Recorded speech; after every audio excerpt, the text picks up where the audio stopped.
So I'm sure by now we've all seen the news of Keir Starmer praising Margaret Thatcher, but I think there's plenty more to talk about this article than just the Thatcher reference. So I thought it'd be worth going through and just debunking some of these claims in here, whilst also discussing his praising of Margaret Thatcher. Now, what this article pretty much is just a kind of desperate plea towards Conservative voters. I mean, what's amusing is he's 20 points ahead in the polls, like at least 20 points, on average more than 20 points ahead in the polls. So this ridiculous pandering, I don't know where it's going, what he thinks that he's trying to do, right? I mean, clearly it's a desperate plea for votes, but when you're this far ahead in the polls, to essentially give up on any values that you had any pretense of having previously, which we'll see he has no values anymore because he's taken down the pledges that he stood on to be Labour Party leader. I mean, we all knew that those pledges had all been a complete waste of time and that he'd broken all of the pledges regardless, but to see him remove those pledges on the same day that he's writing articles praising Thatcher in the Telegraph really does, it's just a perfect little pièce de résistance on top of everything that we've been complaining about, of everything that we've been saying about Keir Starmer being a red Tory. The fact that he does these on the same day, I find it's very amusing to me that they coincide so perfectly. But it does just show the kind of person that he is. Now, when I first saw the reports of this, it felt to me like he was just making stuff up. Just being like, oh, I reckon if I just praise Margaret Thatcher, it'll make me look not Labour enough for people to want to vote for me from the right wing of the country, right? I thought it was just essentially a virtue signal towards right-wingers. But looking into the article, it seems a little bit more on the nose than what I initially thought when I actually read the contents of what he'd been saying on Twitter earlier on last night. Because even on top of the fact that praising Thatcher when you're ostensibly trying to win back Red Wall seats, who basically only voted for Boris Johnson because he seemed to be a Conservative Party leader who wasn't like Thatcher, and to be fair, in many ways, he wasn't, to then go ahead and praise Thatcher when you're trying to win back these seats that were destroyed by Margaret Thatcher. The mining community is destroyed by Margaret Thatcher, despite the fact that he literally, on his campaign video during his leadership election all those years ago, praised the fact that he was on the picket lines in Wapping to try and get the miners' strike sorted, right? Being part of the legal defence for those whose communities were ripped apart by the Thatcher administration. So it turns out that was all performative. When it's all performative, who is Keir Starmer? We don't even know at this point, because he changes his position on what he believes depending on which way he thinks the wind is blowing, right? A real political charlatan. As Sienna Rogers pointed out all of those years ago, during the leadership election, he stands for nothing, he believes in nothing.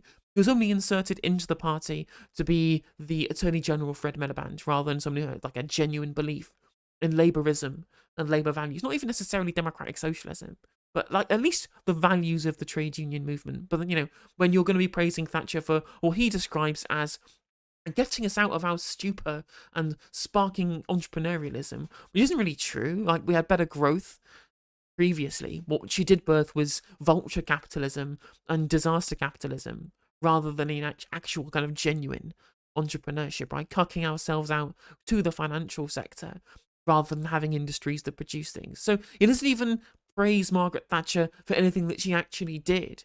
It's find it very amusing to me that later on in this article he goes and says that what's broken about Britain is that we've lost our communities. Yeah, I wonder who destroyed them, Keir.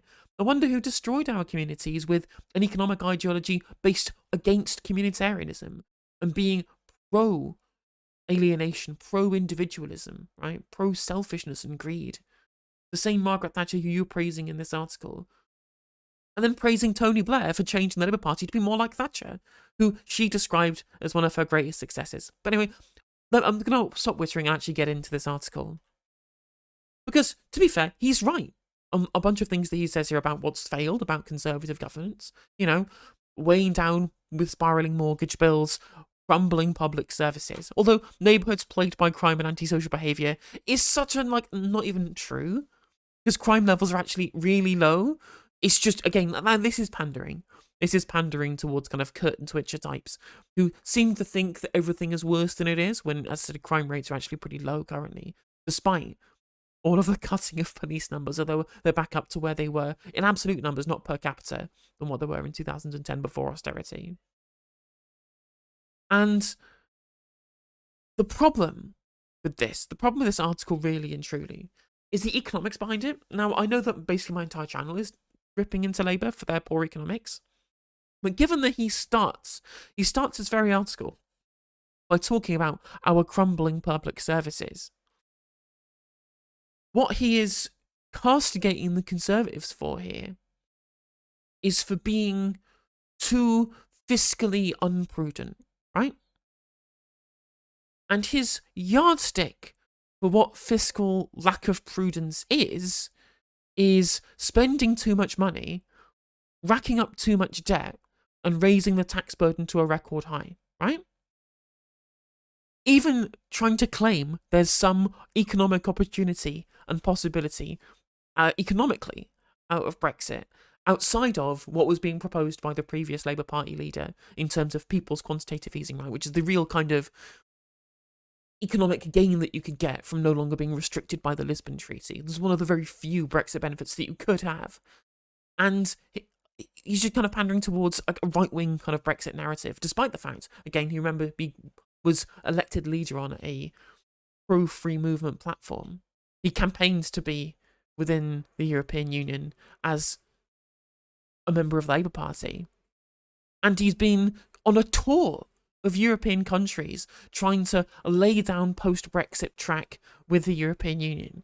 So this is just rings incredibly hollow, and this is pandering. Like, this is explicitly pandering.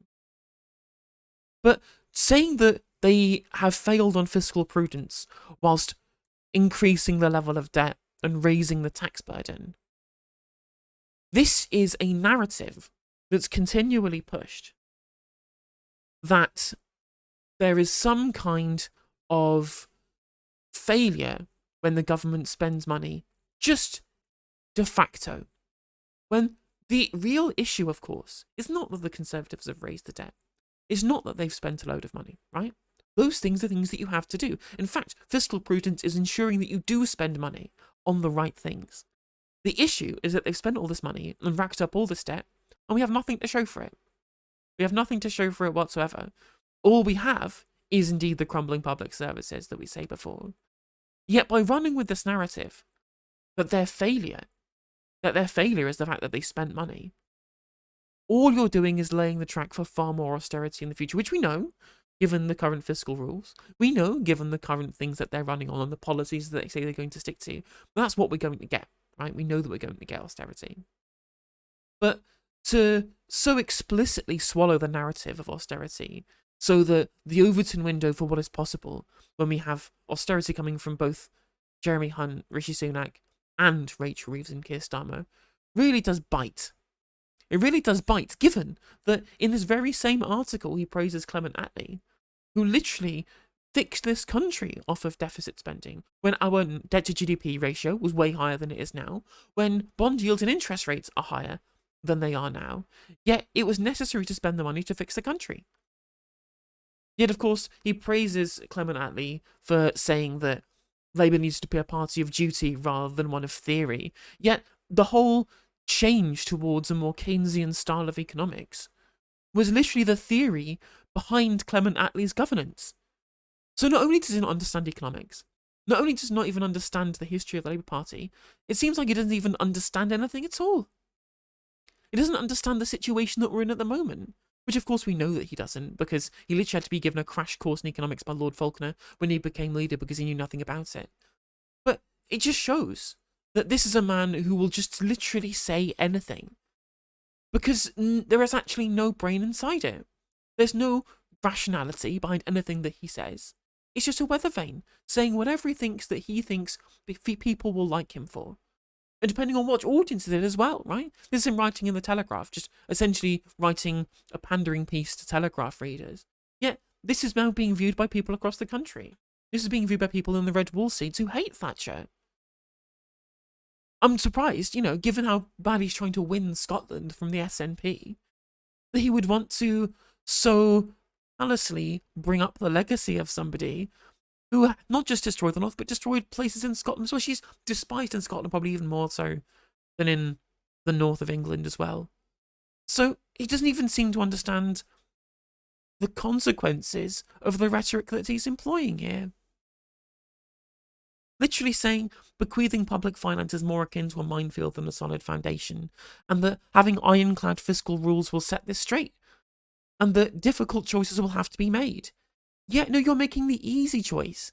The easy choice is to just say, well, tough, there's nothing that we can do, right? We're going to constrain ourselves with unnecessary rules so that the working people of this country and the poor people of this country and the disabled people of this country and the homeless people of this country and the destitute people of this country are the ones who are going to have to pay the brunt of the failures of conservative economic policy that's already punished them enough already, rather than taking the actual difficult choice, which would be to stand up to the rich people who pay your bills, right?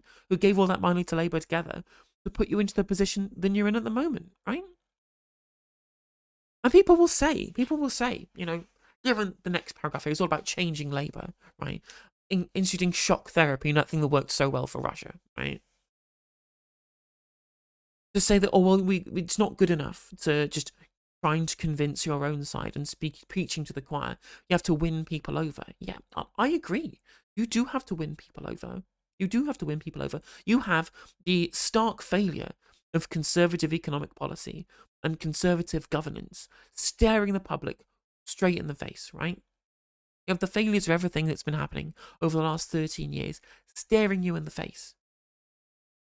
Does it seem prudent to you to continue the same economic precepts, the same economic principles? Even Andrew Marr, like we watched on Saturday, was telling the Labour Party that they should be implementing wealth taxes, rejoining the single market for economic prudence, and they're promising to do neither of them. These would be actual change. I'm absolutely incredulous that the end of the article here, talking about delivering national renewal and being the party of change, when you're just promising the same thing that people want differences from, right? In fact, they voted Boris Johnson much because he offered some level of change from the previous kind of governance. And sure, maybe you can say that there may be discussions about the failures in immigration, right?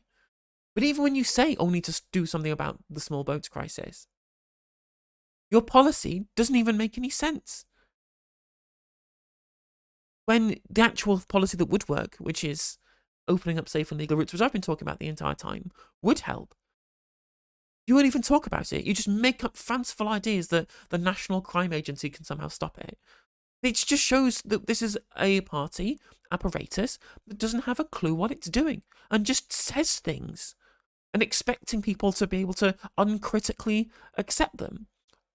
Which, to be fair, many people within the kind of liberal and centrist wings of the internet apparently will do that, right? I've seen plenty of liberal types just repeating verbatim lines the Labour Party have crafted about the country having running out of money, the credit card having been maxed out, the difficult decisions being necessary at the behest of the poorest people in the country to ensure that we do not impact the wealth of those who make their money from capital gains or from stocks and shares, from dividends, or indeed from just accruing even more wealth and watching that value increase over time.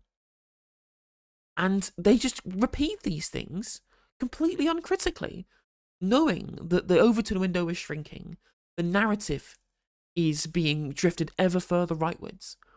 Because I agree we need to change people's minds, but we need to change people's minds by telling them the virtues of the things that they believe, by instead of offering them more of the same, but better, more stable, right?